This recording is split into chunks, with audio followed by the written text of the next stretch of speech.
کہتے ہیں جی کہ بیوی جو ہے وہ شوہر کی کس طرف سونا چاہیے؟ شوہر کے اوپر سونا چاہیے۔ طرف تو فرق پڑ گیا نا، دائیں پھر بائیں پھر نیچے، تو اس لیے جان چھوٹ گئی نا، اوپر سو جائے گا۔ اللہ کے بندے، بیوی ہے جدھر چاہے سوئے، یہ کوئی پوچھنے کی بات ہے؟ رمضان المبارک میں جو حفاظ کرام جو ہیں پیسے دیتے ہیں، بتائیں مجھے نہیں سمجھ آئی کیا؟ وہ تو لیتے ہیں، دینے والے مولوی تو میں نے آج سنے۔ مولوی کا کام کیا ہے کہ دے؟ وہ مثال مشہور ہے نا کہ ایک مولوی ڈوب رہا تھا، تو ایک بندہ گزرا بیچارہ، کہا ہاتھ دو مولوی صاحب ہاتھ دو، وہ ہاتھ ہی نہ دے۔ دوسرا کوئی عقل مند گزرا، اس نے کہا مولوی صاحب مر جائے گا، ہاتھ ہی نہ، اس کو کہو ہاتھ لو۔ تو انہوں نے کہا جی ہاتھ لو، تو مولوی صاحب نے فوراً پکڑ لیا، ماشاء اللہ۔ تو مولوی تو دیتے ہیں، دیتے نہیں ہیں۔ اللہ والے تو الگ ہیں، یہ میرے جیسے مولوی، یہ مراد ہے۔ سگریٹ پینے سے وضو ٹوٹ جاتا ہے؟ نہ جی، پکا ہو جاتا ہے، آگ لگ گئی نا۔ کسی چیز کو آگ پہ رکھا جائے تو پکی ہو جائے گی، ٹوٹ کیسے جائے گی؟ وضو تو نہیں ٹوٹتا، لیکن ناجائز ہے، مکروہ ہے اور حرام ہے سگریٹ پینا۔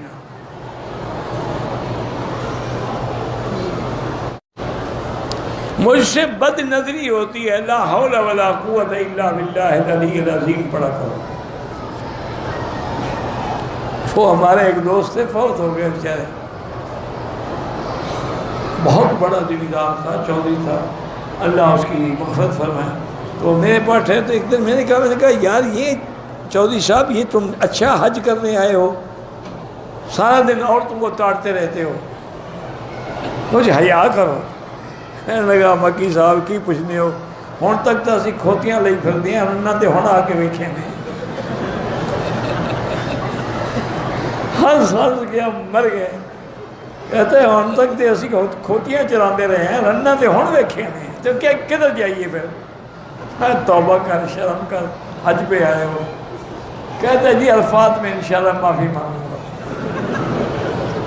وہ احساسہ تھا، نیک آدمی تھا ویسے۔ اگر احرام باندھنے کے بعد ڈھیلا ہو گیا تو کیا اس کو پھر ہم باندھ سکتے ہیں؟ نہیں، چھوڑ دیں۔ اب یہ مسئلہ ہے پوچھنے والا بس، نہیں چھوڑ دیں، ڈھیلا ہے، سخت کر دیں، کیا ضرورت ہے؟ نہ ہوگا نہ ڈھیلا ہوگا۔ انا للہ و انا الیہ راجعون۔ اب کہتے ہیں میں نے ایک بوڑھے آدمی کو نماز سکھائی، بڑی مشکل سے اس بیچارے کو نماز، وضو کرنا سکھایا، نماز سکھائی۔ دوسرے دن جو میں آیا تو مجھے بڑی خوشی سے ملا، کہنے لگا حضرت اللہ پاک آپ پہ راضی ہو، آپ نے جو مجھے اٹھنا بیٹھنا سکھایا ہے نا، میرا پیٹ بند رہتا تھا، اب ہوا چلتی رہتی ہے۔ یہ قوم تھی۔ پھر اسی قوم نے پوری دنیا میں اسلام، یہ سبحان اللہ، اس نے خوب مسئلہ سمجھا ہے کہ حیض کے ساتھ نیت کر کے آ گئی، طواف نہیں کیا، صفا مروہ دوڑ لی۔ جب طواف نہیں کیا، صفا کیسے ہو گئی؟ میری بیٹی تم نے تو نشئی والا کام کر دیا ہے نا۔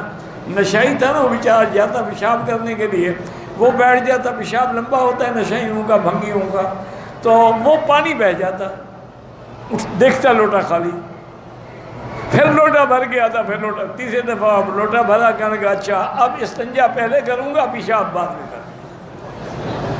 تم نے بھی وہی کام کیا، دم بھی پڑ گئی، عمرہ بھی دوبارہ کرو۔ یہ کیا مذاق بنا رکھا ہے تم نے کہ صفا مروہ پہلے دوڑ لی، بال بھی کاٹ دیے، سب کچھ کر دیے؟ کیوں؟ کس بات کے بال کاٹ دیے؟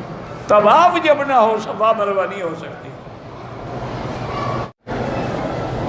میرا نکاح تو ہو گیا ہے لیکن رخصت ہی نہیں ہوئی، تو کیا ہم پیار محبت کی باتیں کر سکتے ہیں؟ آپ سب کچھ کر سکتے ہیں۔ جب نکاح ہو گیا تو صرف باتیں کیوں کرو، عمل کرو۔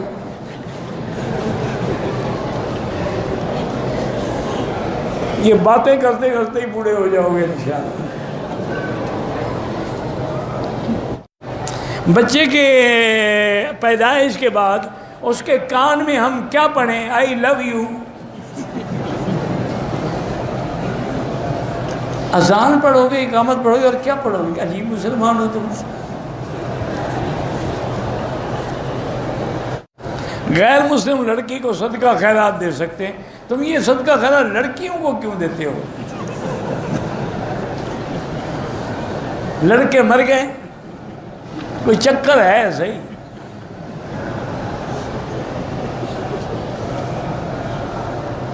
ہاں ایک روایت پہ ہے کہ حضور نے فرمایا کہ میرے بعد جو میری قبر مبارک کی زیارت پہ آئے کریں گے ان کے لیے میری شفاعت ہو۔ ایک بھئی یہ بھی ہے کہ گویا کہ انہوں نے مجھے زندگی میں دیکھا۔ وہ ایک پرانی بات ہے، ہم ہانگ کانگ میں تھے، امام حرم بھی ہمارے ساتھ تھے، بہت بڑے بزرگ تھے، بہت بڑے عالم تھے، شیخ محمد صدیقی، اللہ ان کی قبر پہ کروڑوں رحمتیں فرما، بڑے مدرس عالم تھے، فقیہ عالم تھے۔ وہاں کبھی ہمیں سفر ہوتا تھا، وہاں کا تو گاڑیاں لین میں پھنس گئیں یا ٹریفک جام ہو گیا، تو ایک دفعہ ایسا ہوا تو مغرب کی نماز کا وقت قریب تھا تو ٹریفک جام ہو گیا، تو حضرت نے فرمایا، ہنس کے فرمانے لگے، اچھا بھائی آج مولوی مکی کے مذہب پہ نماز پڑھ لیں گے، مغرب لیٹ کریں گے، عشاء جلدی پڑھ لیں گے، دونوں نمازیں جمع بھی ہو جائیں گی اور مکی صاحب کی قول پہ عمل بھی ہو جائے گا۔ یعنی بڑا پیار کی بات ہے، یہ ان کی محبت کی بات ہے، ورنہ میں تو ان کے شاگردوں کے برابر بھی نہیں ہوں، اتنے بڑے عالم تھے۔ تو ہم بیٹھے ہوئے تھے، ایک آدمی آیا، وہ بار بار حضرت دعا کریں اللہ مجھے بچہ دے۔ حضرت میں ہاں بھائی دعا کروں، وہ پھر آ جائے، حضرت دعا کریں اللہ مجھے بیٹا دے، بھائی دعا کروں گا، 2 منٹ لگے پھر آ جائے۔ میں نے حضرت کی خدمت میں ایسا دیکھا، میں نے کہا حضرت پہلے اس سے پوچھو تمہاری شادی ہو گئی ہے؟ حضرت نے پوچھا، پھر میں نہیں پوچھتا تم پوچھو، میں نے کہا ابھی تمہاری